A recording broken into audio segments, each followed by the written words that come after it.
Olá, eu sou Leonardo Zanata, advogado especialista em direito digital e estamos aqui de volta para continuar a conversa sobre fake news. Dessa vez abordando, além de uma retomada do que ficou pendente no episódio anterior, alguns outros temas relacionados a Sleeping Giants e aos novos desafios da mídia.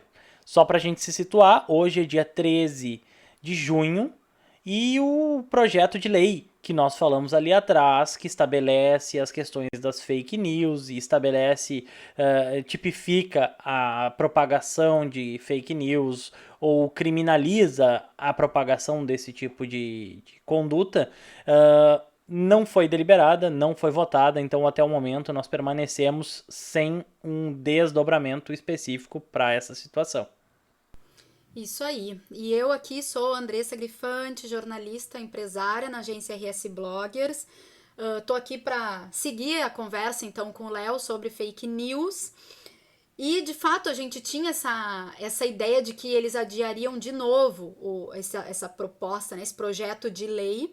A gente falou bastante sobre ela no episódio anterior, então, para quem não sabe a respeito, sugiro que vá aí no episódio que a gente gravou antes desse, né? Que tá aí disponível.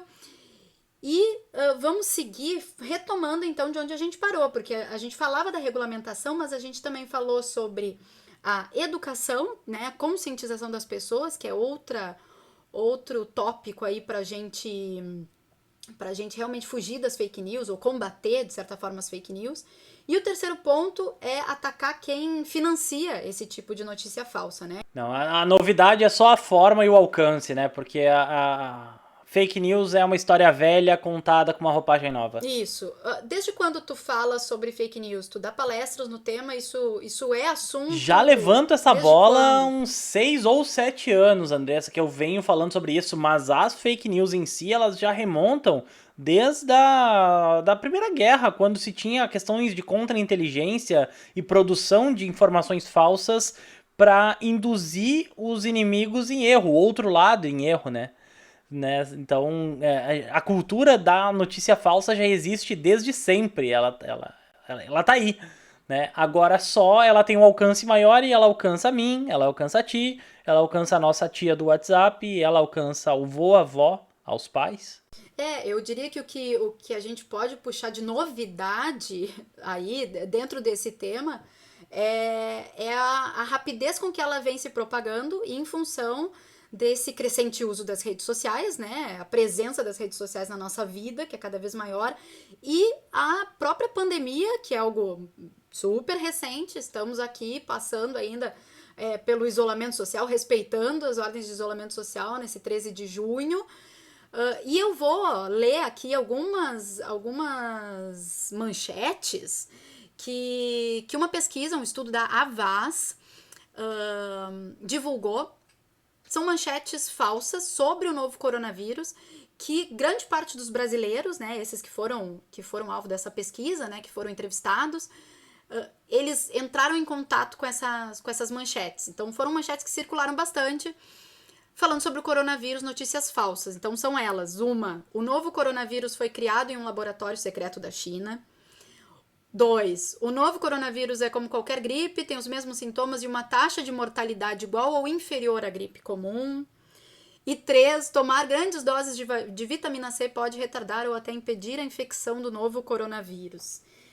Só como um exemplo, né, Léo, de manchetes falsas, isso é fake news, comprovado já, fake news, e muita gente acreditou nisso. E então, assim, um aspecto que piorou essa propagação de notícias falsas atualmente foi que, ao acreditar nesse tipo de coisa, as pessoas elas passaram a circular sem máscara, elas passaram a não respeitar o isolamento, porque, afinal de contas, né, se isso foi criado, ou se foi uma invenção do governo, ou se é só eu tomar vitamina C, então não tem problema nenhum. As pessoas foram acreditando em coisas, né, em manchetes falsas, e isso colocou vidas em risco, né? Não que antes já não colocassem vidas em risco a fake news, né?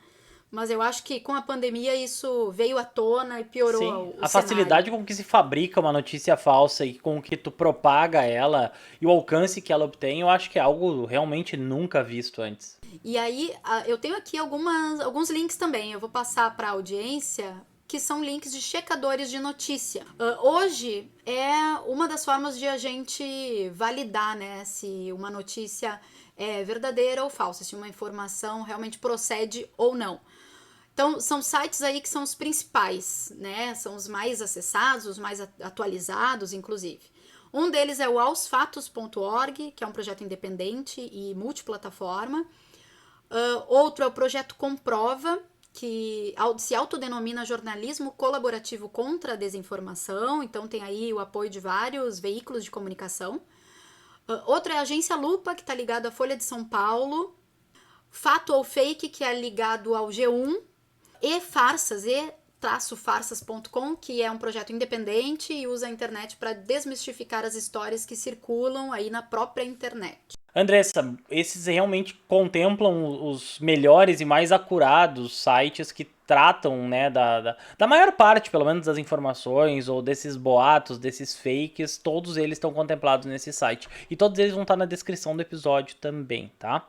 Mas além da conscientização, a checagem das informações e da origem do conteúdo, por assim dizer, também tem que lembrar que num outro braço para um ataque dessa indústria da desinformação, a gente deve e procura atacar o bolso. Então, pegando isso, a gente vai para o Sleeping Giants, que é uma das formas que surgiu aí de atacar, um dos exemplos, vamos dizer assim, disso que a gente está falando, que é atacar o bolso. O que é o Sleeping Giants? Então, para quem ainda não ouviu falar, tá? É um certo ativismo que está existindo nas redes sociais, criado pelo Matt Rivets, tá? Nos Estados Unidos isso começou. Então, se trata de um perfil, começou no Twitter, que basicamente escancara os anúncios que aparecem via mídia programática nos blogs de notícias falsas. Blogs ou portais, enfim. O que esses ativistas, né, estes ativistas, porque hoje o Matt, que criou, ele já possui uma rede de colaboradores, então não é mais só ele, né? Ele começou isso sozinho, mas hoje isso existe em vários lugares do mundo e chegou mais recentemente no Brasil. Então o que eles fazem é questionar as marcas patrocinadoras e avisar essas marcas que elas estão aparecendo em sites de credibilidade duvidosa. E como assim avisar, né? Porque daí os ouvintes vão pensar, tá, mas como assim? A marca patrocinou, ela não sabe onde ela patrocinou. E aí eu vou ter que dar um passo atrás para explicar o que é e como funciona a mídia programática, porque não é uma coisa, não é uma coisa muito clara, né, para todo mundo. Então vamos lá, o modelo mais conhecido é o Google AdSense, que muitos blogs, muitos sites, portais utilizam. O que a gente faz, né? O que os sites fazem? Compramos uma conta lá no AdSense para colocar um espaço de banner dentro do seu site. E aí o Google vai jogar nesse espaço de banner diversos anúncios para quem clica nesse site. Para quem acessa o site pode se interessar por aquele produto sendo anunciado. Essa escolha das marcas que vão aparecer nesse teu espaço de banner, né, no site, essa escolha ela é feita por um algoritmo. Então o site ganha dinheiro por cliques que vão ser feitos nesses anúncios. A marca contrata a mídia no Google e paga para o Google, e o Google reparte esse valor entre, fica uma parte para ele e uma parte para os administradores desses sites, né, que se cadastram para ter o banner aparecendo. Então, é o famoso ganha-ganha, né? Eu tenho um blog e botei lá um espaço de Google AdSense. Qual que é a grande vantagem desse negócio, né? Então, ele entende que eu, Andressa, gosto de, sei lá, vestidos. Estou procurando um vestido para comprar, né? E aí eu tô pesquisando vestido. Aí daqui a pouco eu cliquei num site de notícia duvidosa, né? Vamos dizer que eu curto ir atrás de uma manchete sensacionalista. E tô navegando por esse site, né, que fala de, né, que dá várias notícias falsas. E aí ali vão começar a aparecer anúncios de vestido, né, de marcas de vestido para mim. Porque o algoritmo entendeu que isso é o que eu gosto, isso é o que eu procuro, e se eu tô acessando aquele site, então aquele anúncio de vestido vai aparecer naquele site que a Andressa costuma acessar. Então, essa é a lógica.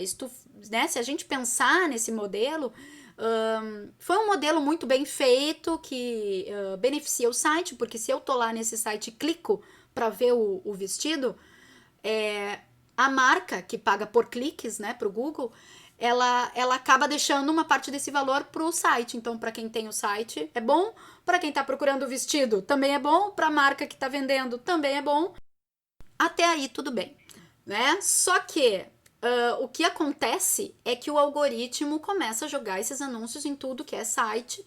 E muitas dessas pessoas estão acessando sites indevidos, sites que estão aí com seus caça-cliques e com notícias falsas. E aí o que o Sleeping Giants faz é acessar esses sites, ver os anúncios que estão aparecendo ali e ir lá avisar a marca, ó, marca, né, o teu produto, né, que é feito com tanta qualidade, com tanto esmero e tal, tá aparecendo num site, e eles fazem isso de uma forma bem elegante, né. Então eles falam pra marca, dizendo onde esse anúncio está aparecendo, porque a marca em si, ela não sabe, ela não recebe uma lista de sites onde ela vai aparecer. Ela paga pro Google, o Google vai lá e dispara para inúmeros. Então, isso começou a mexer com a estrutura e a rentabilidade de diversos sites que propagavam notícias falsas. E aí, um pouco mais sobre Sleeping Giants tem numa matéria bem bacana, assim, que trouxe essa... e que foi onde eu tirei também várias informações para trazer aqui, que é uma matéria do El País chamada O Homem que Arruinou a Extrema-Direita nos Estados Unidos. E aí eu vou ler um trecho da matéria. O site de extrema-direita Breitbart News perdeu mais de 8 milhões de euros, isso é equivalente a 50,7 milhões de reais, em publicidade por culpa de uma conta no Twitter. O próprio ex-diretor do site, o Steve Bannon, que é o ex-estrategista de Donald Trump, revela o valor em um documentário na Netflix, The Brink, no qual ataca duramente esse perfil da rede social. O perfil chama Sleeping Giants, tem 250 mil seguidores, hoje já deve ter bem mais, e sua descrição diz: um movimento para tornar o fanatismo e o sexismo menos lucrativos. Em seguida, uma citação de Steve Bannon sobre o Sleeping Giants: eles são o pior que há. A conta no Twitter foi criada em novembro de 2016 com uma única missão: informar e alertar as empresas de que a publicidade de seus produtos aparecia em sites de extrema direita. Olha só, primeiro, tá? É importante ressaltar aqui que não é da minha expertise propriedade industrial e propriedade intelectual. No entanto, né, pesquisei, me informei e pode estar havendo sim uma ilegalidade na forma como eles comunicam, porque eles se utilizam, se valem e expõem a marca das empresas, né? Então, o uso indevido da marca, do ícone, do signo, do logotipo da empresa tem um menor potencial ofensivo, sim, mas não deixa de ser uma ilegalidade porque eles estão utilizando a marca sem autorização, por óbvio, no intuito de chamar a atenção da empresa. O Sleeping Giants no Instagram já tem 125 mil seguidores e eles fazem tudo de uma forma super elegante, né? Sim, então, sim. assim, vamos pegar um aqui, o mais recente da Folha. Oi, Folha, tudo bem? Encontramos seu anúncio em um site disseminador de fake news, principalmente sobre a pandemia. E acreditamos que um jornal que oferece assinatura especial para profissionais da área médica não deveria contribuir com isso. Por favor, bloqueie. Não, perfeito. E aí tu vai pro outro, né? Tu mexe ali o carrossel de imagens e tem o print, Folha de São Paulo e tal, no site brasilsemmedo.com. Sim. No caso do que eles fazem, na forma como eles fazem, nossa, é impecável. Eles estudam a marca, eles abordam, eles fazem uma crítica totalmente construtiva, eles abordam a empresa de uma forma onde eles não expõem a marca a qualquer caráter vexatório, né? E isso, por óbvio, não ataca a imagem da empresa, pelo contrário, enaltece ainda dizendo, vocês têm uma assinatura especial para médico, sabe? Então, houve um estudo, eles foram lá dentro e eles estudaram uma forma inteligente de fazer essa abordagem, né? Ou seja, não há qualquer incitação ao boicote dessa marca. Né? Então, a partir dessa não incitação ao boicote, a gente não pode ensejar uma perda financeira ou um prejuízo de qualquer natureza. Logo, a forma como eles estão fazendo não expõe a marca a qualquer forma de perder o seu valor ou de ter a sua imagem diminuída. Sim, até porque eles não estão denunciando a marca em si, eles estão denunciando uma situação ou denunciando muito mais atacando o site do que eles não atacam a marca. Essa é a verdade, né? Eles inclusive se dizem benfeitores para as marcas, porque eles estão ajudando. Estamos ajudando, né, as pessoas a identificarem isso, né, como enfim, a identificarem que esses sites estão propagando notícias falsas, mas estão, acima de tudo, ajudando as marcas a identificar para onde que o Google está metendo a marca delas. Eles estão Então, fazendo um trabalho Robin Hoodiano, né? e estão fazendo um trabalho muito bom. Aham. Né? Se eu sou marketing dessas marcas, é interessante porque a gente não tem como controlar dando dinheiro para o Google e o algoritmo jogando em centenas de milhares de sites, tu não tem como ir lá checar cada um e saber o que cada um tá propagando, né? E aí, Sim, eu tô sim. vendo aqui, tem um do Três Corações, do Café Três Corações, que eles respondem ao Sleeping Giants, dizendo: este anúncio não é nosso, mas sim de um cliente que revende nossos produtos. Nós não conhecemos o teor deste site, mas reforçamos que repudiamos e não fomentamos fake news. Aí o Sleeping Giants vai lá e responde, dizendo: poxa, Três Corações, seu revendedor tem bom gosto para café, mas não para marketing. Vocês Uhum. têm vínculos com seus revendedores, poderiam cobrá-los da negativação dos seus anúncios em portais duvidosos. Então, quer dizer, eles fazem, eles respondem, e tem um destaque aqui, nos destaques, tem as marcas que não deram resposta. E aí Uhum. eles colocam bem em destaque em destaque dentro dos destaques o logo de todas essas marcas. Então, Exato. Americanas, Magalu, Globoplay. E aí eles explicam, né? Encontramos seus anúncios no site tal, conhecido por publicar desinformação, discurso de ódio, nananã. Que tal adicioná-lo à sua blocklist do Google AdSense? E é interessante, né? Porque então, como bloquear ali no Google estes sites que a gente não quer. Então ele tem que ir lá, esse anunciante tem que ir lá falar com o Google, tem que ir na plataforma do Google AdSense, que é essa plataforma de mídia programática, e dizer, ó, neste site eu não quero mais. Agora, ainda assim, é complicado porque existem muitos sites que estão disseminando fake news, infelizmente, e aí é um trabalho de formiguinha, né? Que a pessoa tem que ir lá e botar o bloqueio para cada um desses sites, negativar, né, esses sites aí para que não apareça o anúncio. Andressa, tu sabe que algo que tu falou antes sobre sites de extrema direita e tudo mais, o que o pessoal, muita gente pelo menos ainda não conseguiu compreender é que não se trata de uma específica caça às bruxas por sites de extrema direita, por exemplo, né? Mas ou enfim, de um site que tenha de um determinado viés político, né? Mas sim eles buscam atacar sites propagadores de desinformação, né? E entendendo que esse movimento de propagar desinformação afeta diretamente os interesses de pessoas que utilizam a propagação de ódio e da desinformação como ferramenta política. Ocorre que, nesse momento em que vivemos, a extrema-direita tem se valido desse recurso, né, dessa desinformação, como uma ferramenta política, até como uma bancada de governo. Né? A gente teve recentemente manifestações no Twitter pelos mais alto escalão do executivo brasileiro que foram flagueadas, que foram marcadas como fake news. Então, essa propagação de ódio gratuito é isso em que este movimento busca combater. Não é um ataque, não é um desmonte e não é, isso não faz parte do jogo da democracia. Mas esses Sleeping Giants, agora eu mostrei os destaques deles e eu lembrei muito, se assemelha para mim com o que o Reclame Aqui faz, de certa forma, Uhum, né? Que é uhum. mostrar, enfim, alguma coisa ali que tá errado. No caso do Reclame Aqui, são as pessoas que vão lá e reclamam mesmo da marca. E aí eles ficam esperando uma resposta da marca, o que vai fazer quanto a isso, né? E a gente já teve muita gente tirando, né, seus recursos. Inclusive, um dos primeiros jornais que eles começaram aí a acessar e a fazer denúncias aí das marcas que estavam apoiando, que foi o Jornal da Cidade, se não me engano. Uhum.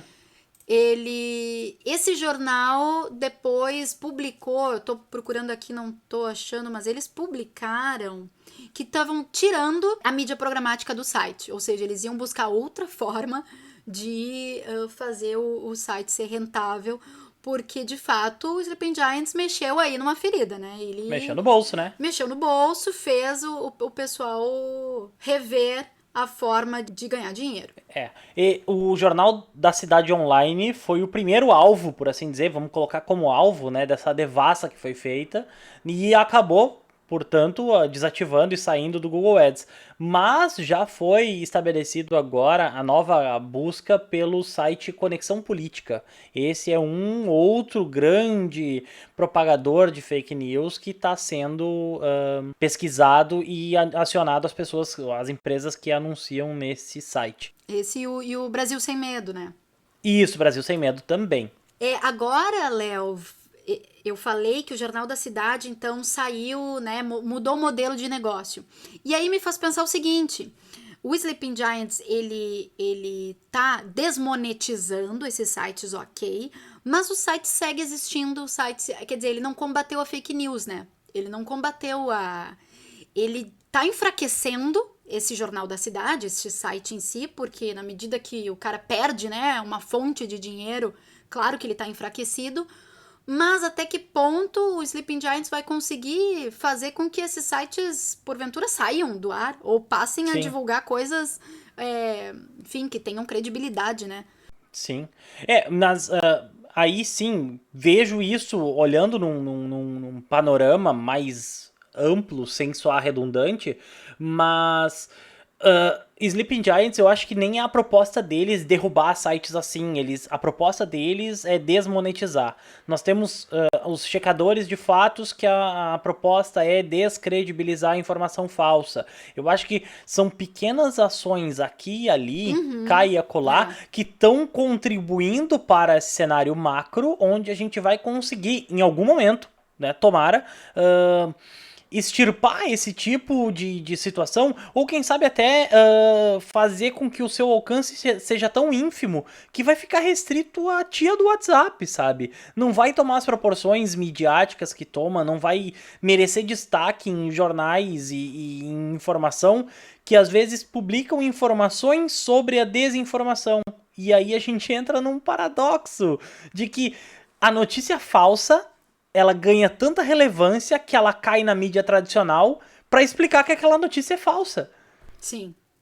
E faz todo mundo debater aquilo, né? E às vezes é justamente para mudar o foco, né? É justamente para toda a sociedade falar, né, do Golden Shower, enquanto outras tantas coisas importantes ali vão acontecendo nos bastidores sem que ganhe tanto destaque, né? Às vezes é o absurdo que toma conta, né? É tão sensacionalista, é tão absurdo que isso acaba tomando conta da pauta, né? Da pauta da mídia tradicional. Enfim, esse debate aí poderia seguir, a gente teria muito para falar sobre isso. Mas voltando, Léo, pra forma de monetização, de patrocínios, né? Eu queria também fazer aqui uma certa crítica para veículos que usam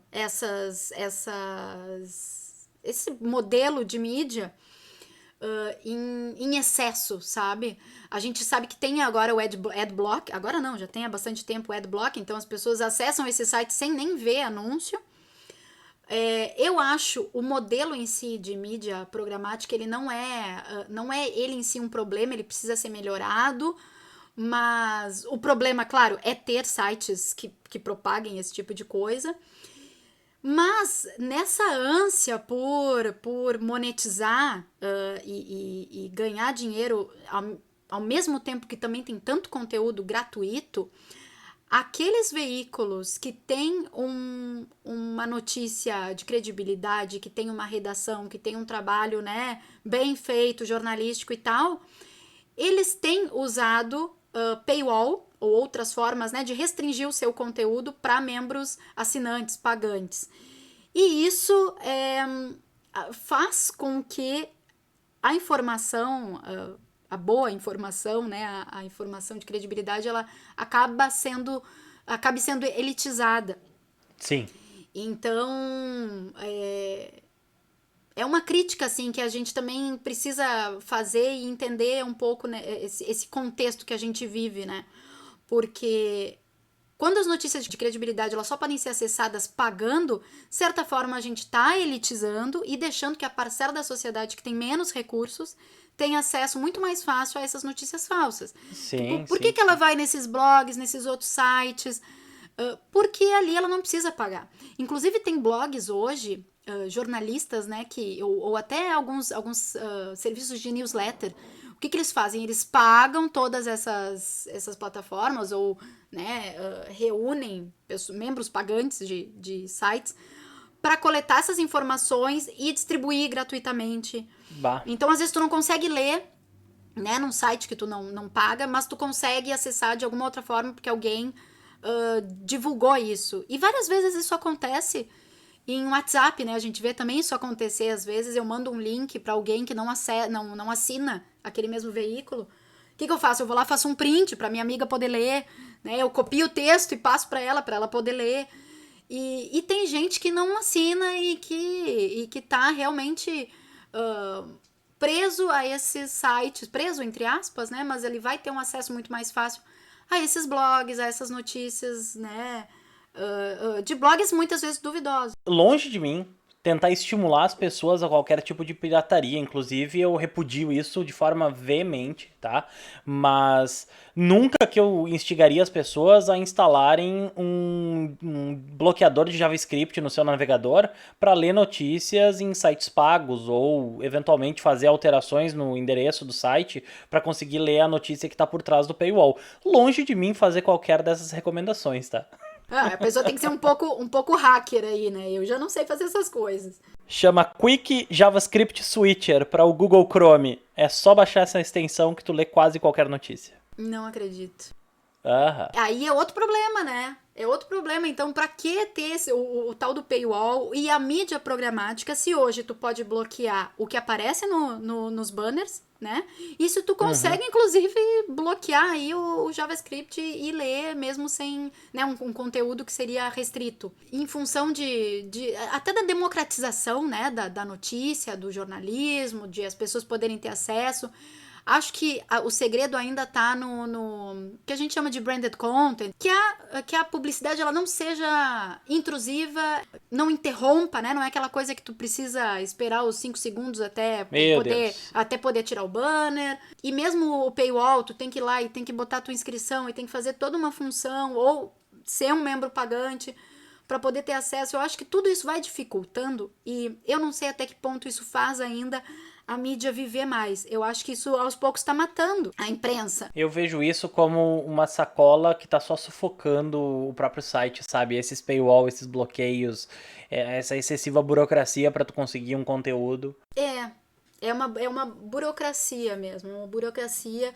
E, de novo, é uma forma, voltando para o nosso tema central que é fake news, isso abre espaço para que as fake news circulem livremente, né? Porque elas estão nessa área, neste espaço de informação gratuita, de conteúdo gratuito, né? E pegando ainda essa história de elitizar ou não informações, tem um outro problema relacionado a fake news, que é um tema que eu nunca tinha parado para pensar sobre. Numa live feita com a Manuela Dávila, com o Fábio Porchat, os dois conversando sobre fake news, ela trouxe uma realidade, assim, que demonstra essa desigualdade social e desigualdade de recursos, assim. Aqui no Brasil, as telefonias, elas fazem parcerias com o WhatsApp, com o Facebook, para eles inserirem esses serviços no plano do usuário, sem o consumo de dados. Então, as pessoas, às vezes, ali, chegou ao fim do plano, né, de dados, mas ela continua acessando o WhatsApp, ela continua acessando o Facebook. O que acontece com isso é que, sem ter dinheiro para contratar um novo pacote de dados, ela recebe, eventualmente, um link no WhatsApp, com essa chamada sensacionalista, ou exagerada, enfim, ou fake mesmo, e clica no site, mas ela não consegue acessar, porque ela tá sem plano, né? Ela tá sem dados, isso vai consumir os dados dela. Então ela não consegue entrar no site para ter o contexto dessa manchete. Ela só tem acesso à manchete, ela, de certa forma, internaliza isso, né? Ela lê a manchete e acredita naquilo, e começa a imaginar o que poderia ser. E não tem acesso ao contexto, não tem acesso, enfim, à notícia na íntegra para poder entender o porquê dessa manchete. Muitas vezes é uma notícia completamente falsa e que lendo a notícia a gente entende, que né, a gente começa a duvidar. Se tu só tem acesso à manchete, tu não tem nem essa oportunidade de ficar na dúvida, né? Ou tu até fica na dúvida, mas tu não consegue checar. E aí a gente entra num outro problema, nessa nossa desigualdade social, e que acaba afetando o pessoal que tem menos recurso e que vai ter acesso a esse tipo de notícia que circula em WhatsApp, desses caça-cliques, que são notícias sensacionalistas. Enfim, é muita coisa, né? E eu vejo que é uma briga de gigantes, né, Léo? Porque a gente tá falando de Google e Facebook, o duopólio aí da internet, as telefonias celulares gigantes e o poder público, os governantes, né, Sim. os governos. Sim. A gente tem um embate de vários grandes, e eu acho que isso é legal pra ir finalizando até. É legal que tu levantou exatamente isso, são grandes gigantes, que remete ao nome do movimento que a gente trouxe, tentou esmiuçar um pouco aqui, que é Sleeping Giants, que é o gigante adormecido, que é o interesse do povo. O interesse do povo é um dos gigantes adormecidos, né? Então, esse levante, né, o acordar lembra do lema que aconteceu há alguns anos, que o gigante acordou, né? Então, dentro dessa mesma pegada, né? Eu acho que tem que haver, sim, uma manifestação pública, um envolvimento, até um engajamento de setores públicos ou de setores que representem o coletivo para buscar um posicionamento ou uma alteração ou uma compreensão ou até uma legislação dentro desse mesmo meio. Tá, mas se tu vai liberar acesso a esse tipo de conteúdo, tu tem que me deixar e checar ele. Tu tem que colocar a verificação do site de acordo com a classificação de, sei lá, 2 ou 3 agências. Coloca num balaio de 5. Se tu tiver classificação de 1, 2 agências, ela apareceria no mensageiro. E não é difícil, tecnologicamente não é difícil nem impossível de fazer. Tem interesses, né? Prazo e custo. A questão é só tu conseguir balancear essas barrinhas todas. Eu acho que a gente finaliza com essa mensagem, né, do gigante que acorda. Acho que a sociedade civil precisa se envolver mais, se interessar mais pelo tema. Nas escolas, educação, se instruir mais, né, que eu acho que pode começar lá na educação de base mesmo. As pessoas elas têm que saber diferenciar, elas precisam saber como esses sites todos eles se mantêm, né? Tudo tá aí, tudo é um negócio, eles precisam se manter de alguma forma. Senso crítico de entender quem banca isso. E enquanto a gente não tem uma lei, um setor e tal, enquanto a gente não sabe, não encontra esse modelo de regulamentação, quem regulamenta é cada um de nós, né? Então, acho que fica essa mensagem aí para todo mundo. E segunda mensagem importante é nos siga no Instagram, @escuteinflucast. E onde mais, Léo? Perfeito. E lá no PicPay, pesquisa por @influcast, que é onde a gente tem o nosso financiamento coletivo, em que tu pode fazer parte, basta adquirir um dos nossos planos lá e ajuda a gente imensamente. Segue a gente também por Influcast no Spotify e dá o seguir, é muito importante pra gente entender mais a nossa audiência se tu estiver nos seguindo lá. Eu tô no Instagram como @advleozanata, @advleozanata. E tu, Andressa? @AndressaVG. É isso aí, até a próxima. Muito obrigada por esse debate aí, mais um riquíssimo, e até o próximo episódio. Aguardem que tá vindo coisa legal. Até a próxima.